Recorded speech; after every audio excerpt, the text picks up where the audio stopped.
मैं चाहता हूं 3 गिनने पर हम सब एक साथ इसे पढ़ें। 1 2 3।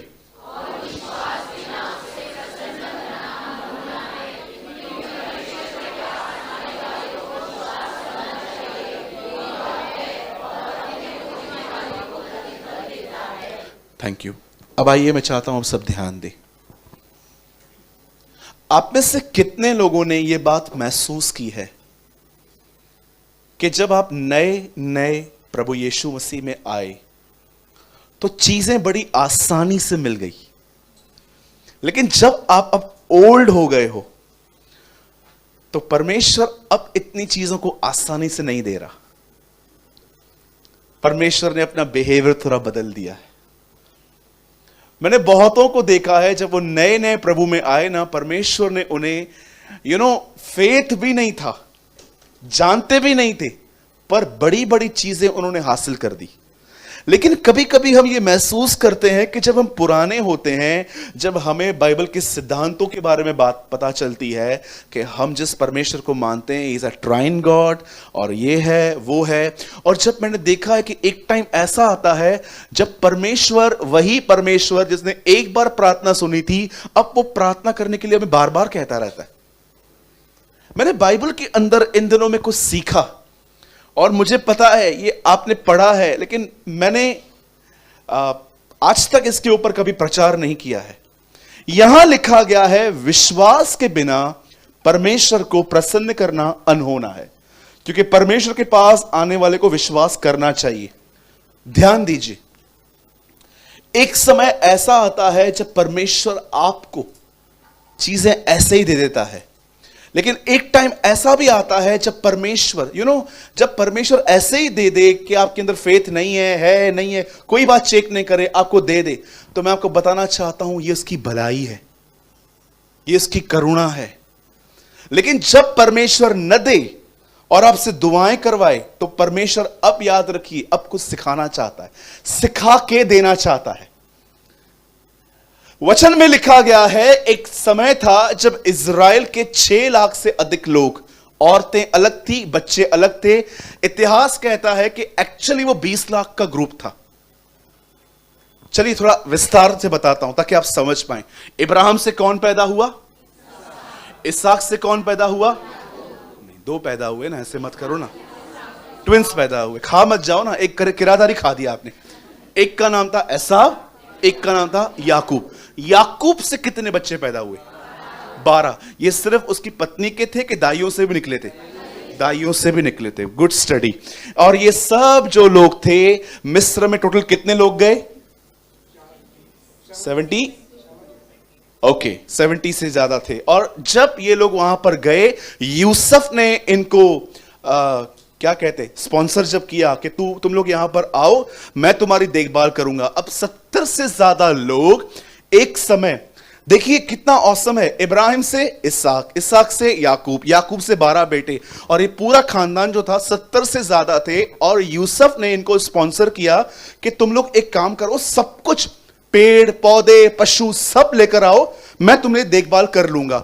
और जब ये लोग वहां पर आए, उन दिनों में भी जैसे हम किसी कंट्री में जाते हैं तो पूछताछ होती है, क्यों आए हो वगैरह। उन दिनों में भी फिरौन ने उनसे पूछताछ की, यहां क्यों आए हो वगैरह वगैरह। तब यूसुफ की वजह से, उस ग्रेस से वो लोग बच गए और वो एक शहर में रहने लग गए। आप जानते हो, आगे चल के ये 70 से ज्यादा लोग इतने बढ़ गए कि इन्होंने पूरा लैंड ही ले लिया था। अब हुआ क्या, ये जो ग्रुप था इसमें 6 लाख तो सिर्फ पुरुष थे, औरतें अलग थी, बच्चे अलग थे। इतिहास ऐसे बताता है कि 20 लाख से अधिक लोग थे ये। और जब इस सारी पब्लिक को, जब यूसुफ के मरने के बाद, जो उन दिनों में किंगशिप में था, किंगडम में था, जब वो मर गया तो उसके बाद एक नया राजा आया। अब ये राजा यूसुफ को नहीं जानता था, पहले वाला राजा यूसुफ को जानता था, इस कारण वो उनसे दया चलता था। लेकिन लिखा है जब नया राजा आया तब इसने उनसे दया भरा व्यवहार न किया, इनको बहुत सारा काम दिया करता था। और वचन कहता है इनके अंदर जो गुलामी थी वो एवरी डे उनका हाथ टाइट करता गया। और बाद में जब परमेश्वर ने देखा कि अब ये लोग जो हैं ये पूरे पिस गए हैं, तब प्रभु ने इब्राहिम से की गई प्रतिज्ञा इनके लिए पूरी की। प्रभु ने मूसा को भेजा और मूसा उन्हें मिस्र में जाके कुछ चमत्कार दिखा के फिरौन के मन को तोड़ के वो वहां से उनको निकाल लाया। अब सुनिए जो मैं आपको समझाना चाहता हूं, जब ये लोग वहां से निकले तो वो एक प्लेस पे आए जिसका नाम था लाल समुंदर, इंग्लिश में लिखा गया है रेड सी। जब वो वहां पर गए, अब मैं आप में से हर एक से पूछना चाहता हूं, बताइए रेड सी डिवाइड कैसे हुई? हां, सब याद कीजिए। जो रेड सी थी, जो लाल समुंदर था, वो दो भाग कैसे हुआ? रेड सी डिवाइड कैसे हुई थी, आपको पता है? एक्चुअली बाइबल ऐसा बताती है कोई भी इजरायली ने पैर नहीं डाला था, पहले लाल समुंदर दो भाग किया गया, फिर वो आगे निकले थे। समझे आप? फिर से बताऊं, जब ये सामने खड़े थे, पीछे से फिरौन की सेना इनको वापस ग्रैब करने पकड़ने के लिए आ रही थी, तब परमेश्वर ने मूसा को कहा एक काम कर, तू लाठी है ना पानी में मार, और जैसे तू पानी में मारेगा ना रेड सी डिवाइड हो जाएगी। इट मींस रास्ता बन जाएगा और उसी रास्ते पे तुम्हें चलना है। अब मूसा ने जानते क्या किया, सब नोटिस करना है यहां पर। मूसा ने उनके सामने लाठी मारी, पानी दो भाग हुआ, और बाइबल बताती है इजरायली थल थल चलते गए और वो साइड पहुंच गए। अब मुझे बताइए, पहले चमत्कार हुआ ना, उसके बाद चले ना वो। अब यही लोग जब आगे बढ़ रहे थे तो आपको पता है ये एक्चुअली मिस्र से कनान जाने के लिए निकले थे, और जैसे ये कनान के बॉर्डर पे पहुंचे, कनान के थोड़ा अंदर, आप मैप्स में बाद में देख लेना, आप कनान के अंदर एंटर करोगे ना, आपको पहली रिवर वहां पर मिलेगी जॉर्डन, दरिया यर्दन उर्दू में कहते हैं, यर्दन नदी आपको मिलेगी। और जैसे वो वहां पर मिलेगी, आपको पता है वहां पर क्या हुआ? ये सब लोग वहां पर खड़े थे, अब यर्दन नदी पार करनी थी।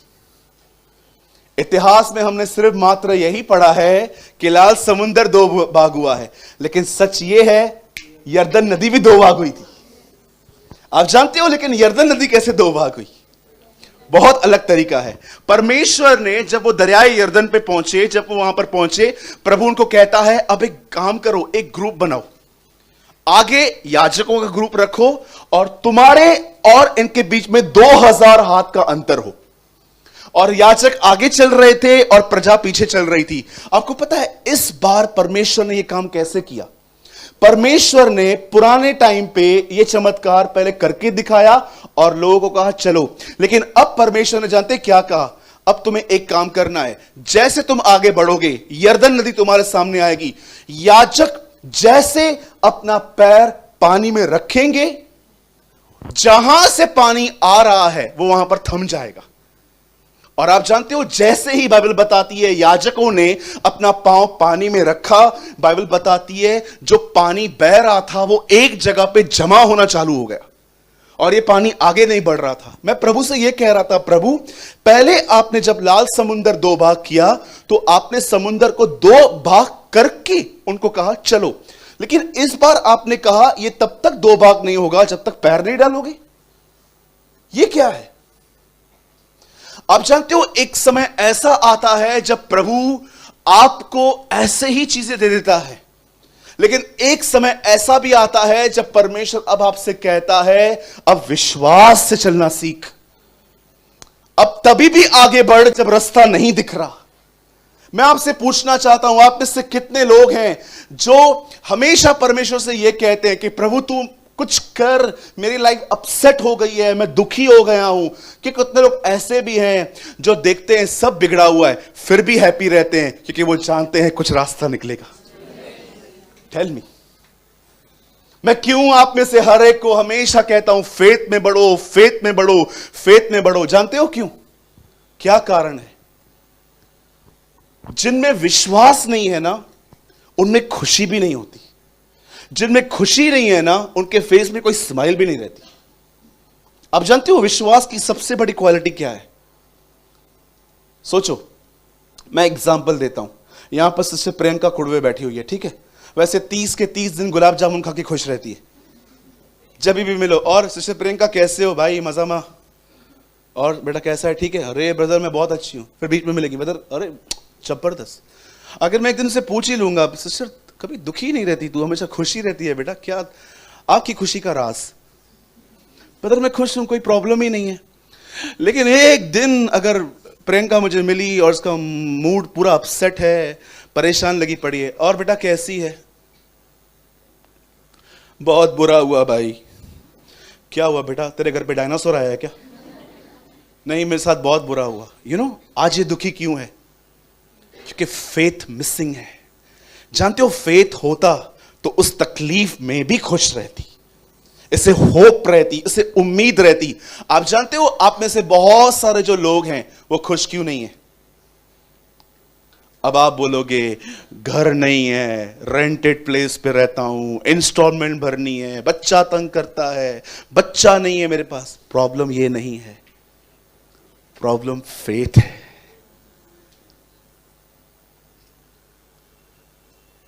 पौलुस ने ये वचन प्रभु में आनंदित रहो जेल में लिखे हैं, मेरे तरह एसी में खड़े होकर नहीं लिखे। वो कैसे आनंदित था सोचिए। कुछ पैसों की जरूरत हो, जगह जगह मारे मारे हम फिरें, लेकिन एक जगह हमें ऐसी मिल जाए जहां पर वो कह दे आजा मैं दे देता हूं, वापस कर देना। सारा स्ट्रेस निकल जाता है क्योंकि आपके अंदर एक उम्मीद आ गई कि अब मुझे पैसे मिलेंगे। आप जानते हो एक समय ऐसा था जब परमेश्वर ने इजरायलियों के फेथ को भी नहीं देखा, परमेश्वर ने उनको ऐसे ही दे दिया। लेकिन परमेश्वर चाहता था अब ये लोग विश्वास से चलना सीखें। आप जानते हो इसका मतलब क्या है कि जब तक तुम स्टेप अंदर नहीं रखोगे, जब तक तुम पैर नहीं रखोगे, मैं उसे समुंदर को, उस नदी को दो भाग नहीं करूंगा। पहले के दिनों में परमेश्वर उन्हें बच्चों की तरह सिखा रहा था, लेकिन अब परमेश्वर उनको यह कह रहा था सुनो, मैंने तुम्हारे लिए लाल समुंदर दो भाग कर दिया, तुम्हें दिखाया और तुम खुश हो गए।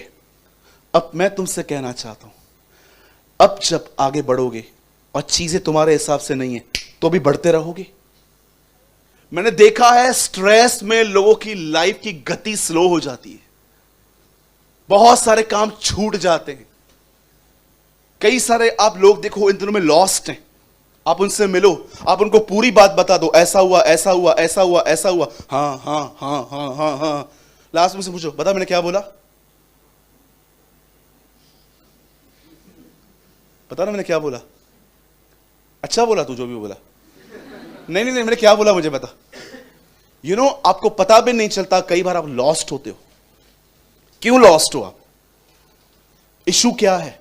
बाइबल बताती है परमेश्वर के पास आने वाले को विश्वास करना चाहिए, क्योंकि विश्वास ही से वो खुश होता है। कभी आपने इस बारे में सोचा क्या कारण था उन 20 लाख इजराइल के लोगों के लिए जिनके बीच में हर दिन मन्ना उतरता था, उनकी चप्पलें नहीं घसी, उनमें कोई बीमार नहीं था, और बाइबल अंत में कहती है परमेश्वर उनसे प्रसन्न नहीं था। लेकिन क्या था उस यीशु मसीह में जिसने कोई चमत्कार भी नहीं किया था, उसने कुछ भी नहीं किया था, लेकिन मिनिस्ट्री में आने से पहले उसके लिए कहा गया मैं उससे प्रसन्न हूं।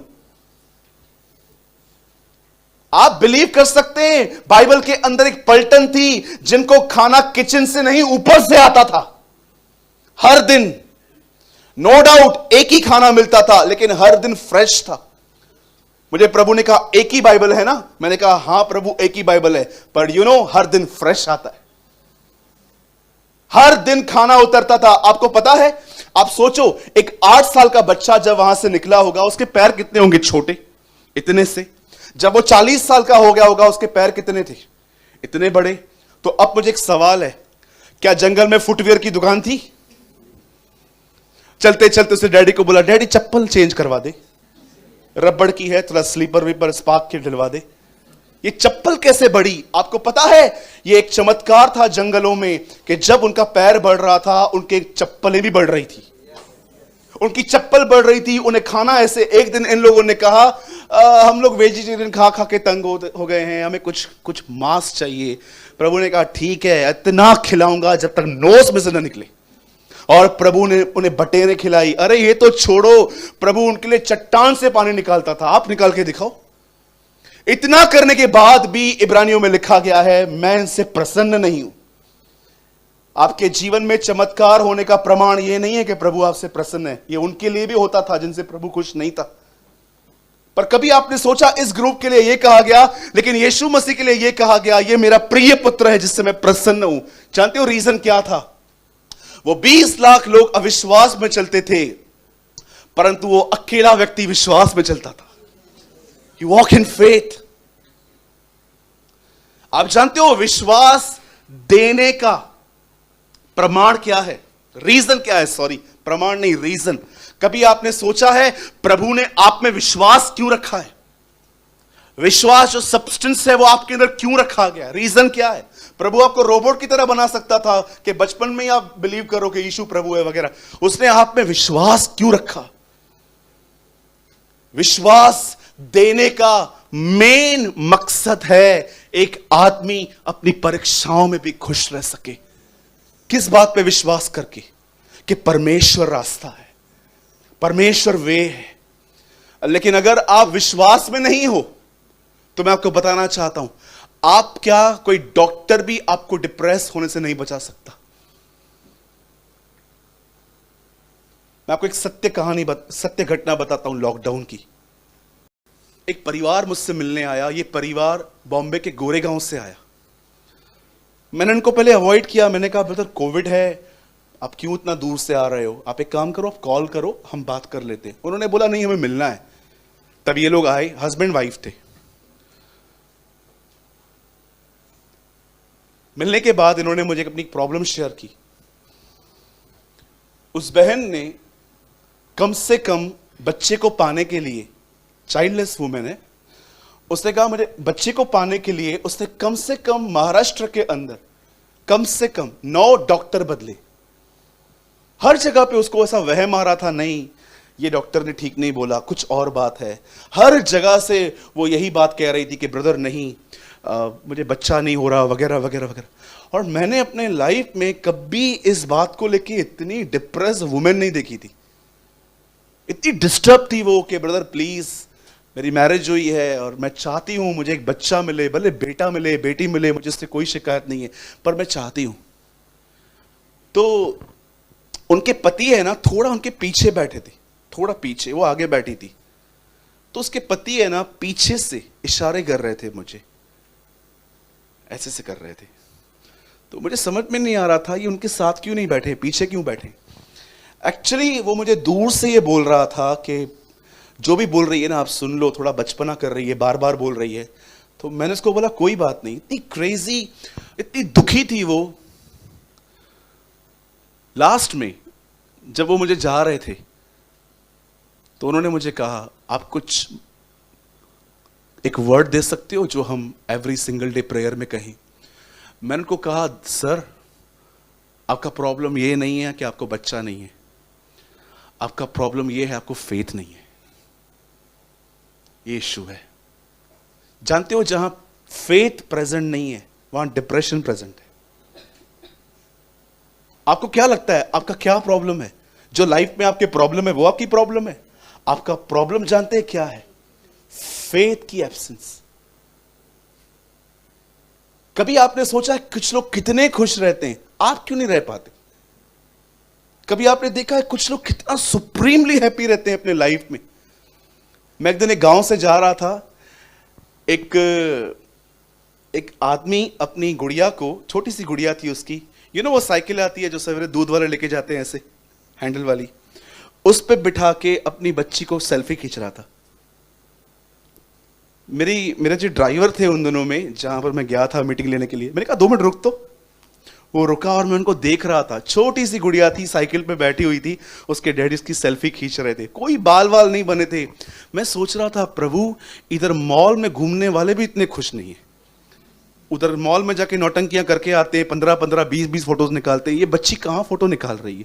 वहां पर खड़े हो जाएंगी कुछ बहनें कुछ भाई, ए रुक जाए, पहले इधर से निकाल, फिर ऐसे निकाल, फिर ऐसे निकाल, फिर ऐसे निकाल, बाद में तो अपना फोन लेके आ जाएंगे, से खड़े हो जाएंगे, अब निकाल।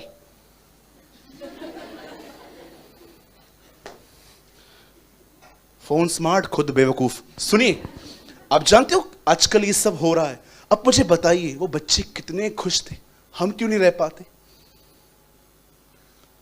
आप सुप्रीमली हैप्पी रह सकते हो अपने लाइफ में जब आप फेथ से वॉक करना स्टार्ट करोगे। परमेश्वर पुराने जमाने में एक चमत्कार ऐसे करके दिखाता है कि तुम्हारा कुछ भी पार्ट नहीं है, मैं तुम्हारे लिए ऐसे ही कर रहा हूं। लेकिन एक टाइम लाइफ में ऐसा आता है जब परमेश्वर आपको फेथ से चलने के लिए, आगे बढ़ने के लिए कहता है। क्या अमेजिंग मिरेकल था कि उन्होंने पैर रखा और दरियाए यरदन दो भाग हो गई, पानी आना बंद हो गया और वो थल थल करके वहां पर चल दिए गए। परमेश्वर एक बात सिखा रहा था, फेथ से चलना सीखो, तुम्हारे सामने जो भी चीजें हैं निकलती जाएंगी।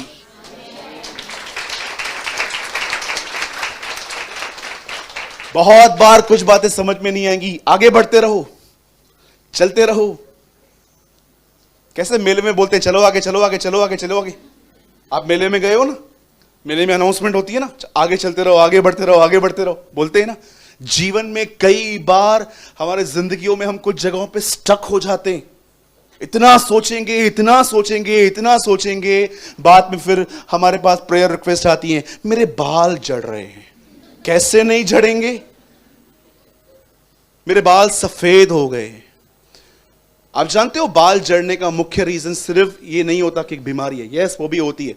मेन रीजन है स्ट्रेस, टेंशन। आप रात को सोते हो, सुबह उठते ही आपके अंदर एक घबराहट चालू हो जाती है। जानते हो क्यों है? स्ट्रेस है। भाई स्ट्रेस आता क्यों है? दो वजहों से, टू रीजंस। एक, आपका फोकस गलत चीजों पर है, और दूसरा अनसेटल मैटर्स। परमेश्वर ने आपको कुछ चीजें सॉर्ट करने के लिए कही हैं, आपने पेंडिंग रखी हैं, वही चीजें आपके दिमाग में घूमती रहेंगी और अजीब अजीब बातें करेंगी। ये ना हो जाए, ये ना हो जाए, ये ना हो जाए, ये ना हो जाए। एक भाई के ऊपर बड़ा कर्जा था, वो मुझसे मिलने आए, बोला ब्रदर पैसा नहीं है, नींद नहीं आ रही है, सारा दिन कॉल करता रहता हूं, भागता रहता हूं लोगों से, मुझे बताओ मैं क्या करूं। मैंने कहा ब्रदर आप निकलना चाहते हो? बोला हाँ। मैंने कहा हर उस व्यक्ति के पास जाओ जिससे पैसे लिए हैं, उनको अपनी कंडीशन बताओ, मेरे पास अभी नहीं है लेकिन मेरे पास इंटेंशंस हैं, मेरे पास आएंगे, मैं रिटर्न करूंगा, लेकिन अब मेरे पास कुछ भी नहीं है। उसने कहा मुझे झापड़े मारेंगे लोग। मैंने कहा अच्छा होगा, मरने से दो झापड़ खा लो, क्योंकि टेंशन तो मार ही देगा। वो भाई गए, हर एक को उन्होंने बताया, बोला दूंगा मैं, मुझे टाइम चाहिए। एंड यू नो, जब लोगों के पैसे डूबते हैं, जब उनको पता चलता है कि सब जानने वाला है, तो वो कैसे भी आपसे लेने के लिए फिर तैयार हो जाते हैं कि बोले इंस्टॉलमेंट पे ही दे दो, चलेगा, थोड़ा थोड़ा करके दो। आप जानते हो जब वो भाई जाके वहां पर मांडवली करके आया, पूरी सब बातों को सॉर्ट करके आया, उसने मुझे कहा भाई आज कम से कम 9 साल के बाद मैं अच्छे से सोया हूं। गुजराती भाई है वो, पार्ला में रहता है। यू नो स्ट्रेस क्यों आता है? पहली चीज, आपका फोकस रॉन्ग है। आप अपने लाइफ में जो प्रॉब्लम्स आप ठीक ही नहीं कर सकते हो, आप डे बाय डे। और याद रखिएगा, फोकस का मतलब यह नहीं है कि उन चीजों को निहारना, फोकस का मतलब होता है उन चीजों को सोचते रहना, मेडिटेट करते रहना। और सेकेंड थिंग, स्ट्रेस उस व्यक्ति के पास रहता है जिसके लाइफ में कोई मैटर है और खुदा ने उससे कहा इसको सेट कर, और वो ठीक नहीं कर रहा, वो उसको चलने देता है, फिर तो स्ट्रेस आएगा। फिर तो आते हैं लोगों को पैनिक अटैक्स। फेस से चलना सीखें, सदैव याद रखें, लाल समुंदर पहले परमेश्वर की दया से 2 भाग हुआ, लेकिन दरियाए यरदन विश्वास से 2 भाग हुई। परमेश्वर चाहता है आप चीजों को न देखो, आप आगे बढ़ो, स्टक मत हो जाओ किसी चीज को लेकर, रुक मत जाओ, अपनी गति को धीमा मत करो। ये करने के लिए मुझे परमेश्वर ने बहुत ग्रेस दिया है, सच कहता हूं। मैं आपको कभी अपनी गवाहियां बताऊंगा, इतनी टेस्टमनीज है मेरे पास कि मेरे ऊपर कुछ प्रॉब्लम आई पर परमेश्वर ने मुझे फिर भी आगे बढ़ने में मदद की और मैं चलता रहा चलता रहा चलता रहा। आप भी करें। कितने लोगों ने आज कुछ समझा? चलिए एक रिवाइंड कर लेते हैं। मैं आपसे पूछना चाहता हूं, बताइए लाल समुंदर 2 भाग क्यों हुआ? परमेश्वर की, इसमें इजराइल के लोगों का कोई पार्ट नहीं था। लेकिन यरदन नदी क्यों 2 भाग हुई? विश्वास से चलने के लिए। तो एक ये लेसन है, स्टार्टिंग के डेज में जब प्रभु में आओगे तो परमेश्वर आपको बहुत कुछ ऐसे ही देता है, लेकिन एक टाइम ऐसा आता है जब परमेश्वर आपको देखता है, देख सूरज कुछ भी चीजें ठीक नहीं है, आगे बढ़ेगा? यस लॉर्ड, चल आगे बढ़। और जैसे हम पैर रखते हैं चीजें बदलना शुरू होती हैं, चीजें बदलना शुरू होती हैं। So walk in faith, we live by faith not by sight, the Bible says. हम देखकर नहीं, पर हम उन चीजों को देखते हैं जो दिखाई नहीं देती। स्वर्ग देखा है आपने? आज ही देखना है? नहीं ना। स्वर्ग देखा है आपने? नहीं देखा है। स्वर्गदूत देखे हैं आपने? नहीं देखे। यीशु मसीह आपने देखा है? नहीं देखा है। पवित्र आत्मा आपने देखा है? किसी ने नहीं देखा है, फिर भी मानते हैं कि ये है पक्का। आपने अब तक विजय देखी है अपनी बहुत सारी बातों में? नहीं देखी है। वैसे ही विश्वास करो, विजय मेरी है, जय मेरी है। मैं बंद करने से पहले मैं चाहता हूं आप सब अब सामने देखें। बॉम्बे में एक स्टेडियम है जिसका नाम है वानखेड़े स्टेडियम। ये चर्च गेट के बिल्कुल पास में है। आप में से बहुतों ने देखा भी होगा, राइट? सोचो एक दिन वहां पर क्रिकेट चल रहा था, इंडिया वर्सेस ऑस्ट्रेलिया, और जैसे आप वहां से गुजर रहे थे आपने देखा लोग पटाखे जला रहे थे, फायरवर्क्स जला रहे थे, बहुत कुछ कर रहे थे। अनुमान लगाओ, आपको पता भी नहीं है क्रिकेट में क्या हो रहा है अंदर, लेकिन ये पटाखे देख के आप क्या सोचोगे, कौन जीता होगा? इतना अनुमान लगा सकते हो ना? आप में से कितने लोगों ने बाइबल के अंदर ये बात पढ़ी है कि स्टार्टिंग के उत्पत्ति के 3 अध्याय ऐसे दिखाए गए हैं कि शैतान जीत के निकल भी गया, और कितने लोगों ने प्रकाशित वाक्य पढ़ा है जो अंत में कहता है मेमना विजयी हुआ है। you know? इस मीटिंग को आज इन शब्दों से बंद करेंगे। आज अपने पास वाले को कहिए, बहन और भाई को बोलिए, बहन परमेश्वर ने आपको ऐसी लड़ाई में रखा है जिसमें आप पहले ही जीते हुए हो। Come on.